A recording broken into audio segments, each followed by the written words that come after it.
You are listening to Forged Among Stars, a solo RPG actual play podcast presented by DiceGeeks.com.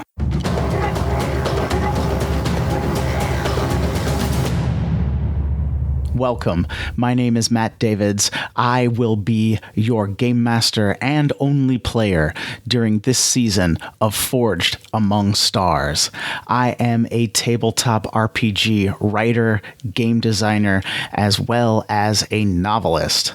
I thank you so much for joining me as I play through Ironsworn Starforged, a tabletop RPG designed by Shawn Tomkin. If you would like to learn more about me or the game, please check for links in the description wherever you are listening to this podcast. Now, it is time to journey among the stars.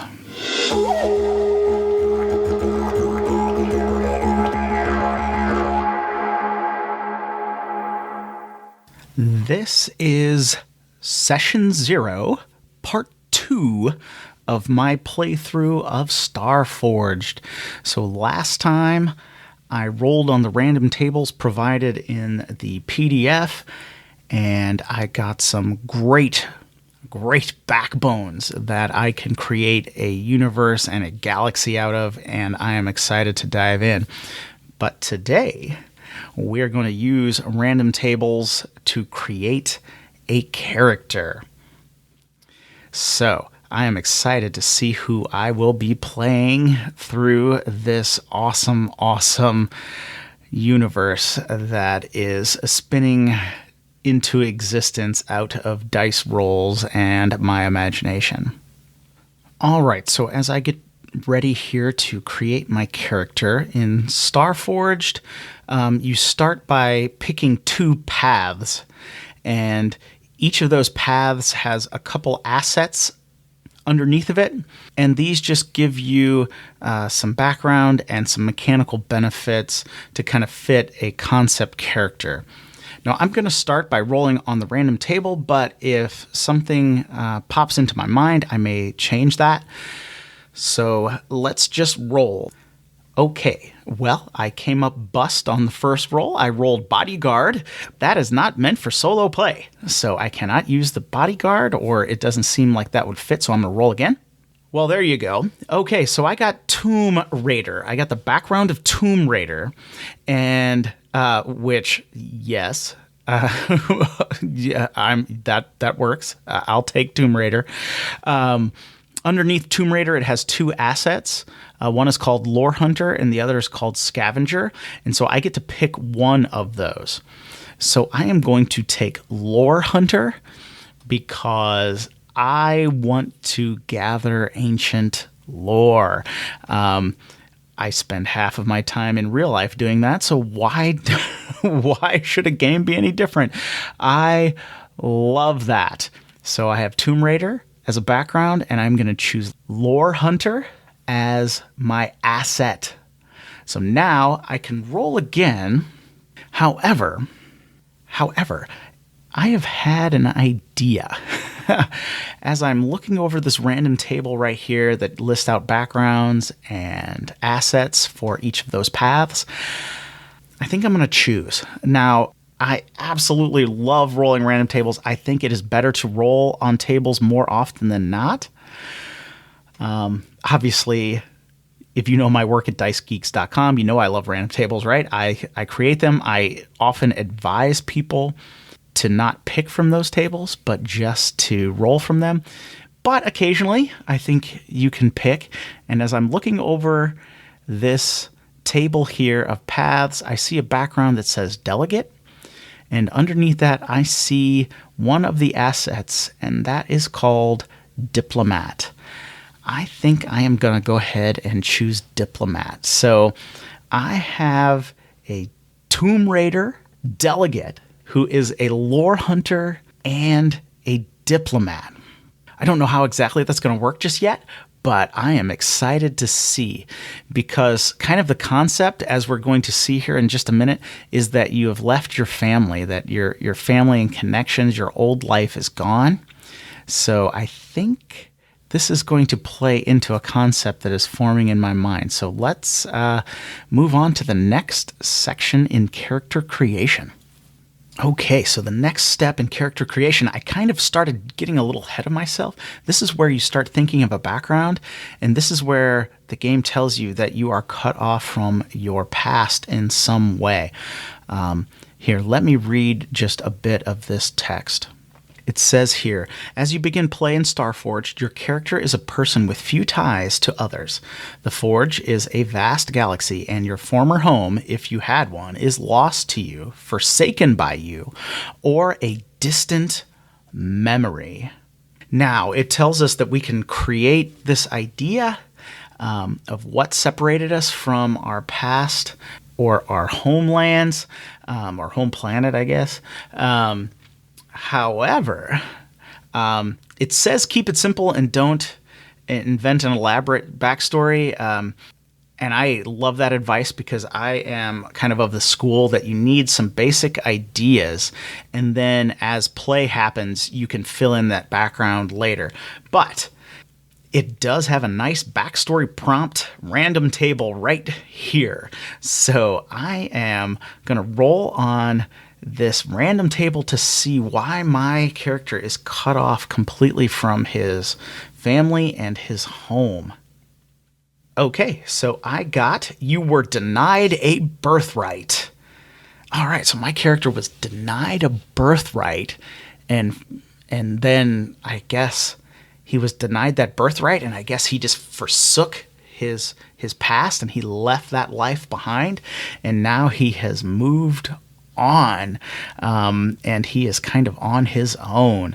So you were denied a birthright. I'm going to roll that around a bit, and I'm going to get some more ideas as we go through this, and maybe at the end of this session, I'll give kind of a recap and kind of go through this again so we can keep what my character is kind of fresh in our minds and from me as well, so I can kind of keep this straight in my mind.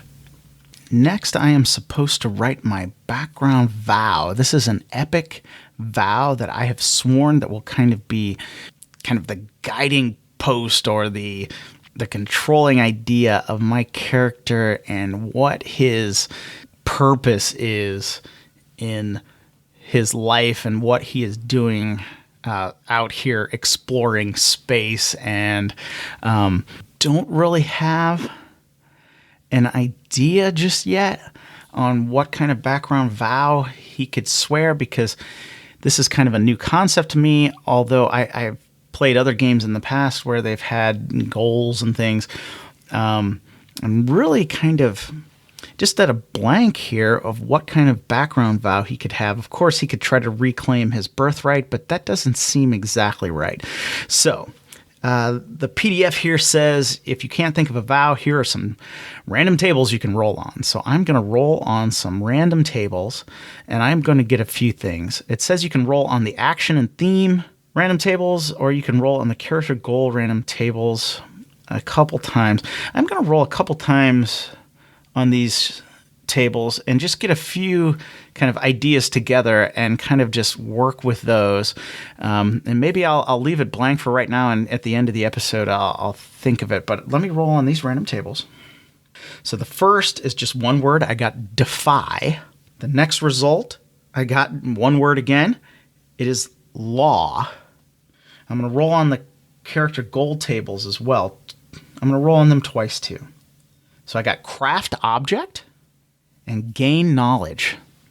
Okay, so defy law, craft object, and gain knowledge. Okay, well, gain knowledge goes along with Tomb Raider, why he has become a lore hunter. He is trying to gather some of this ancient knowledge. That goes really well with some kind of background vow. Defy law, that is an interesting one, because if his birthright was denied to him and he was coming and his background vow was to get that back, it doesn't seem like he would be defying law if it was denied to him unjustly, right? It would have to be denied to him justly. And I don't know if I want to make that kind of character unless it was some kind of moral high ground choice that he made to deny his birthright. But actually deny birthright, though, sounds like he was cheated out of it, that he was wronged in some way. So if he's going to defy law, craft an object and gain knowledge. So like I said, gain knowledge works really well. Craft an object. Maybe he wants to write a book. Maybe he needs to create some type of object. I don't know. I'm going to take these. I'm going to put these in my back pocket. I'm going to think about them for a little bit during character creation. And I think I mentioned it. Maybe at the end of this episode, I'll kind of just do a really short recap of all these. And hopefully I have a background vow at that point. All right. The next step in character creation is board your starship. So right at the beginning of the game, we get a starship. This is so cool. And what it says here about that, it says, your armed, multi-purpose starship is suited for interstellar and atmospheric flight. It can comfortably transport several people, has space for cargo, and can carry and launch support vehicles. When you advance, which is like gaining experience in the game, you may spend experience to equip this vehicle with module assets so you can upgrade your ship as you gain experience points throughout the game. And like I said, I'll kind of explain some of the rules of the game later on, but this is not really a tutorial on how to play the game, although I'm learning by playing, so I will kind of mention some of these things as we go along. The PDF also explains that flying alone is not a problem because the ship is automated and can run, so my character flying alone is no problem. Now it says to give the ship a bit of a background.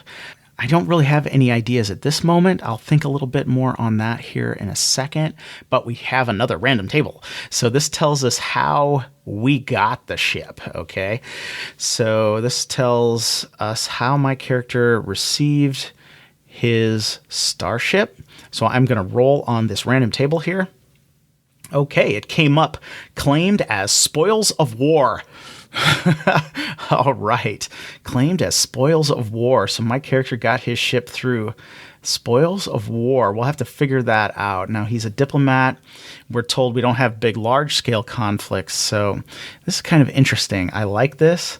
And as I said, I'm going to think about this, and I'll try to stitch all of this together at the end. Now we can roll on a random table to get a little bit more information about the ship. So I will go ahead and roll here. Okay, so what it says is that the timers and clocks are always a bit off. So my timers and clocks in my starship are just always a little bit off, and I can't figure out why, and no mechanic has ever been able to fix it. It says roll a couple times, so I'm going to roll another time. Okay, so now on this, I got the hull rattles and groans in atmospheric flight. So anytime I'm in the atmosphere of a planet, my ship drives me crazy, and it sounds like it's going to fall apart. And maybe my guy has to say, hold together, baby, hold together. It's a little cliched, but maybe. I love all that stuff anyway. So maybe I'll do it, maybe I won't. But we'll see. So those are some interesting quirks about the ship. And I'm going to have to see about maybe working those in or just leaving those as a mystery. And finally here with our starship, every ship has to have a name. I don't have a name offhand, so I'm just going to roll on their handy dandy little table here. Here we go. All right. Shard of the Sun. All right, that is kind of a grandiose name for my ship here. Shard of the Sun. That's interesting, seeing as how in the first part of Session 0, we rolled on our truths that the Sun Plague was what kind of caused us to come here to the Forge. So maybe that's some kind of nod to that back in the day, a Shard of the Sun. So Shard of the Sun is my spaceship. Okay, now we move on to the next step, and this is called Choose Your Final Asset. So in this game, as I mentioned a little bit, I think certain things that your character has are called assets. Like when we chose our paths, Lore Hunter is an asset underneath Tomb Raider, and Diplomat is an asset under Delegate. I chose those. Now we get to choose a different asset. And now we have a little bit more variety here because we can choose a module, and that will be something that helps our ship, right? It will improve our ship. And they have some really cool choices, like a research lab and some different things like that. We could also choose a support vehicle. So there's some cool hover bikes and things that, you can use when your ship is parked and you can travel around a city or landscape or something like that. Then you can choose a companion. You can have an NPC or alien creatures or robots. Very cool. Or you could take another path. So you could go in and look at some other backgrounds, and you could pick another path so you could gain some training or skills if you wanted your character to be very skilled. Now, I have been looking through these. The modules are cool. Support vehicles are cool.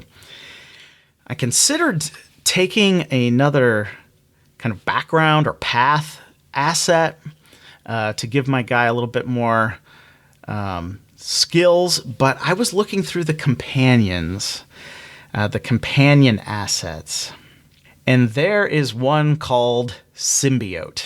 And oh my gosh, I love this concept of a kind of an alien symbiote that has joined with your body and gives you some mechanical benefits here or there. I'll go into those kind of game mechanics later on, but this concept of a symbiote is so cool to me. I have actually been fascinated with this concept for a long time.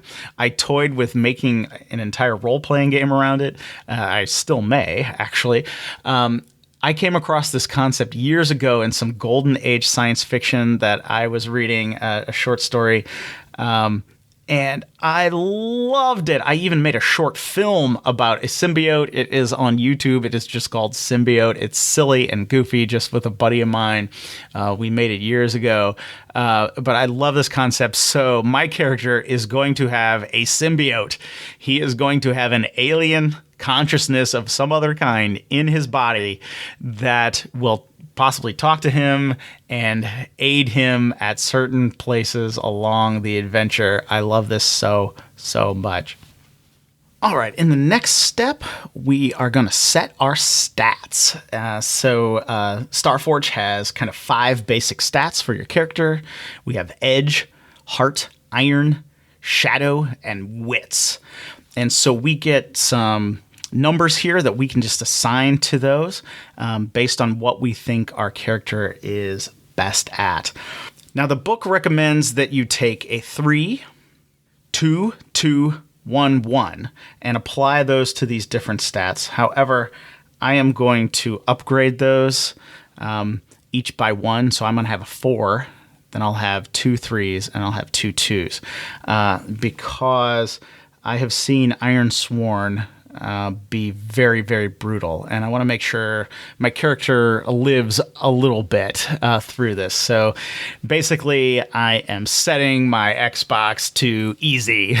And I'm totally cool with that. And I really just want to learn the game here. And that is my goal, and I want the show to be entertaining, and it would be terrible if I had to change characters every 5 sessions. If my character dies, I'm totally cool with that, but hopefully it won't happen every session. And so what these stats are: Edge is kind of agility, Heart is courage, willpower, social skills, Iron is physical strength, endurance, Shadow is sneakiness, deceptive, cunning, and Wits is expertise, knowledge, observation. So I am going to take my number 4, my highest one, and I'm going to put that into Heart because my character has the diplomat asset. So I think he is very social. He is very loyal. He has a lot of courage. So that is where I'm going to place my 4. I'm going to put that right in heart. Next are the 3s. He's also a Tomb Raider, and he is a lore hunter, so I think he needs to have a lot of knowledge and some good powers of observation. So I'm going to put one of my 3s in wits. Then I think I'm going to go ahead and put my other 3 in edge. This is his agility and fighting at a distance. I think that makes sense for him. So, well, and that just leaves the 2 2s. So Iron and Shadow get 2s. And hopefully we don't die, because he is not a really good fighter at close quarters, and he is not too sneaky or deceptive. Moving along, this next step is to set our condition meters. So we have a few conditions. We have health, spirit, and supply meters. They all get set to +5. Then we have momentum, which is set to a +2. Momentum comes into the game later on, and like I said, I'll kind of explain that once I get to it. But momentum helps you reset dice rolls, so we want to definitely track our momentum. And we also have health for our companion, so my symbiote has his health at full, and then the integrity of our Starship is also at the max value, which is also +5. So we're kind of all geared up, and we are all healthy, and the ship is fine. And so we'll move on to the next part here. The next step here is to envision your character. That's what they call it. And they kind of break this down into 3 kind of categories: look, act, and wear. And so these aspects we will kind of just talk about and figure out what our character looks like, how he acts, and what he wears. So I've been thinking about this a little bit. His look, he is a male. I'm just going to go with that. And I'm going to say he has kind of a young Bruce Willis look to him. Like his hairline is kind of receding, but he keeps it like really, really short. He keeps it like really buzzed, really close to his head. No facial hair, but kind of like, just a little bit of shadow, kind of almost like even if he would shave a whole bunch, he just couldn't get rid of that shadow. I'm thinking he has a pretty diverse background, so his skin might be just a bit darker. I don't know. I think that is just kind of a really cool look, and I wanted something that I could kind of explain pretty quickly here on the podcast. What the game calls act is next. It gives a few examples here. It says maybe like a keen understanding of machines, often prefers them to people or something. That's, of course, just an example. That is not my character at all. My character is interested in people. He is interested in helping people move past difficulties and disputes. Or at least that's what it was in the past, because he had been a diplomat of some kind. Now he's a Tomb Raider and a lore hunter, so he has kind of a bookish aspect to him, I think, as well. I think he's kind of reading a lot and looking up information a lot, very curious, asking questions about places and people and things, so he can learn more, because he's very interested in knowledge and gaining knowledge. And now the next section in the game is called wear. So what he's wearing. What I'll do here is I'll just kind of start at his feet and work my way up. So he has some black work boots that are kind of worn. His pants are black with pockets and buckles. I don't know why I love buckles and belts, but there's buckles and belts. His shirt, I'm thinking it's like a kind of a dark blue double-breasted kind of shirt with silver, 2 rows of silver buttons, and kind of the flap at the top folds over and reveals white underneath. And then I'll say too that he has a kind of a brown coat that just hangs open at the front all the time and kind of goes down to maybe his hips or so, or maybe mid-thigh. I don't know. I'm thinking about that one. And so he's got this brown kind of leather coat. It's well worn. It's kind of functional as well. It has some different pockets here and there, or some zipper compartments.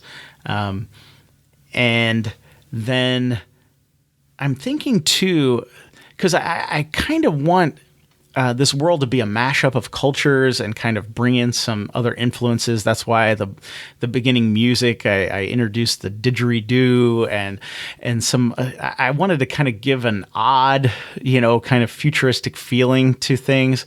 So I'm gonna say that he also, around his shoulders and his neck, he wears a keffiyeh. I think it's how it's pronounced. It's like a kind of a Middle Eastern scarf. And I'm going to say that has a certain pattern on it, and that it's red and has some different designs on it. And so he can use that to kind of pull up over his nose and mouth, kind of like, Wild West Bandit, or he could pull up the back over his head as a hood. And maybe it has something to do with his clan, or maybe it was a gift from his parents or something like that. I'll work out that. Like I said, I'm going to try to do a recap here at the end of the episode and kind of put all this together. And then on his face, I think he usually goes, with, kind of almost his almost bald head with his closely cropped hair, and that I think he's pretty much, he doesn't wear a hat or anything like that, but he will have some goggles, like some mirrored goggles that he will wear occasionally when he's exploring a planet. Kind of, if you know the old game Star Frontiers, there is an illustration of the people on the cover of that, and they're all wearing these really awesome mirrored goggles. That's exactly what he has there. I mean, that's pretty much his look right there. I don't want to get in gear too much. We'll get into gear in just a minute, but next, we're going to go on to the section where it is name your character. So we're going to find out a name for this character. I wanted to do things randomly again, so I went to the character name random table, and I went there, and I did want to do something different. This table is really cool here in the PDF. It has, if you roll on percentile dice, if you roll a certain number, it gives you a first, last name, and a call sign for your character. I didn't want to do that. I like kind of surnames as first names. So I like that pairing, and I thought I would just roll 3 times on the table. I would get a first name, a surname, and a call sign. So let's roll on the table. And here is what I got. His name is Hawking Duval, and his call sign is Jester. So awesome. I love this. So I rolled just 3 times on the table. But I was choosing from surname. So I got the surname Hawking, which I'm going to use as the first name. I got the surname Duval, which I'm going to use as his surname. And then I got the call sign of Jester. So my character's name is Hawking Duval. And for some reason, some people call him Jester. And I don't know why. Perhaps he had to play the fool sometime in the past while he was negotiating something. I don't know. We'll see. Okay, so the final section in character creation here is called Gear Up. And so gear and supplies in Starforged is handled kind of in an abstract way. This is similar to a lot of games in this fashion, like Ironsworn and some others that have drawn a lot from Apocalypse World and the Powered by the Apocalypse game engine. And so basically the game says, don't worry too much about your your supplies, because they'll be random, and so you'll roll for some items that you need during the game. But it does say you get a spacer kit, so you get a sealed environmental suit, flashlights, headlamps, a toolkit, a med kit, and a personal communicator. And then it says you can create around 4 to 5 items at most to be kind of personal items that you carry. And so I'm going to do that. I think just a couple items. I think that he is going to have kind of like a scanner / data pad kind of thing. But this is a retro feature, so it's a little boxy. And this is where he can type notes and he can run some scans. And I think that fits into a holster on one of his hips. And then on his other hip, I'm going to say that he carries a knife. And I'm kind of envisioning a survival knife kind of thing from, say, like Rambo 2 that is just like a very big kind of hardy survival knife. Has kind of a storage compartment within the handle where you can keep a few essential survival items waterproof. And so I think that he has that on his other hip. And then I'm going to say that he has one of those gun holsters that is a shoulder harness that kind of goes up, has belts and goes up over both shoulders, but then the gun hangs under one arm and an ammo pouch hangs under the other arm. And then he places his brown leather coat over top of that, so you can't see just right off that he's carrying a sidearm, but you would see that he has a knife and a scanner pretty quickly. So I really like those ideas. I'll keep it kind of to a minimum right here, but I really like those few items.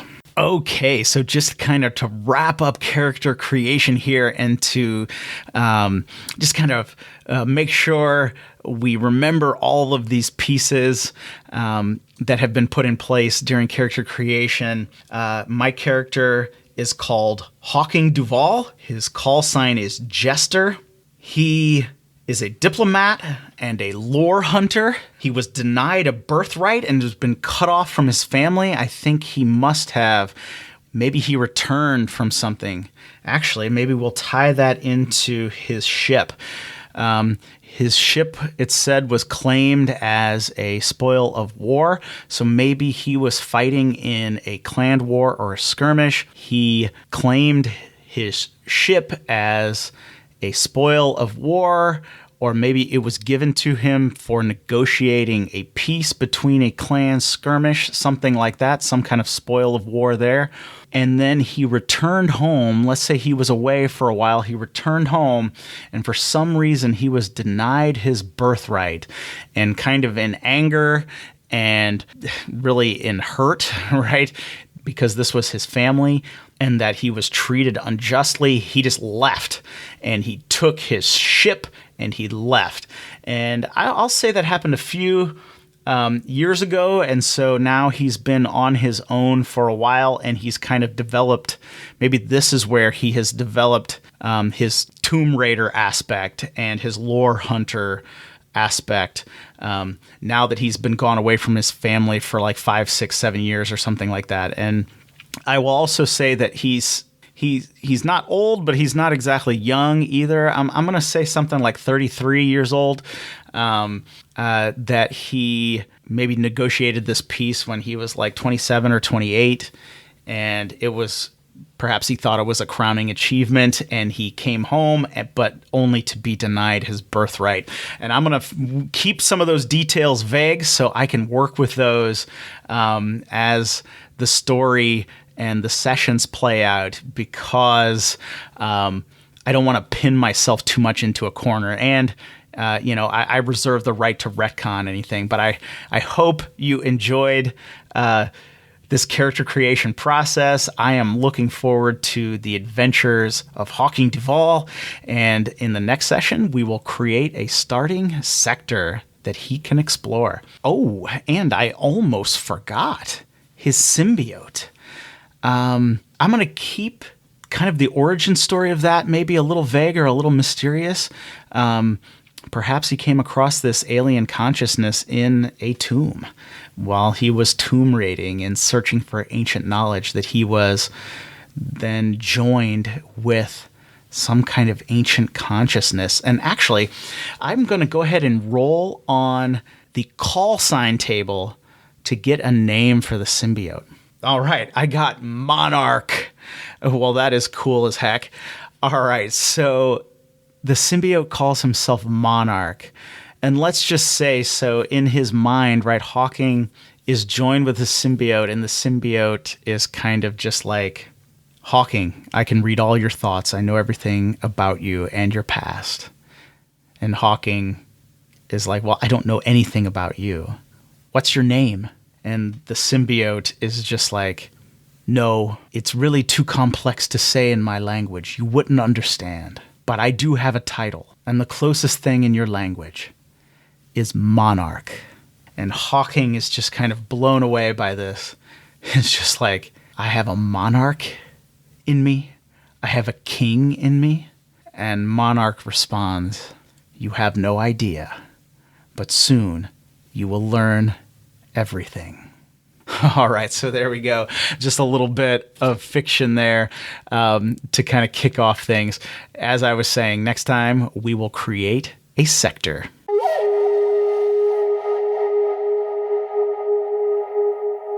Thank you so much for listening to another episode of Forged Among Stars. Please consider subscribing to the podcast wherever you are listening to it so you never miss an episode. Another episode will be out soon, but until then, I will see you among the stars.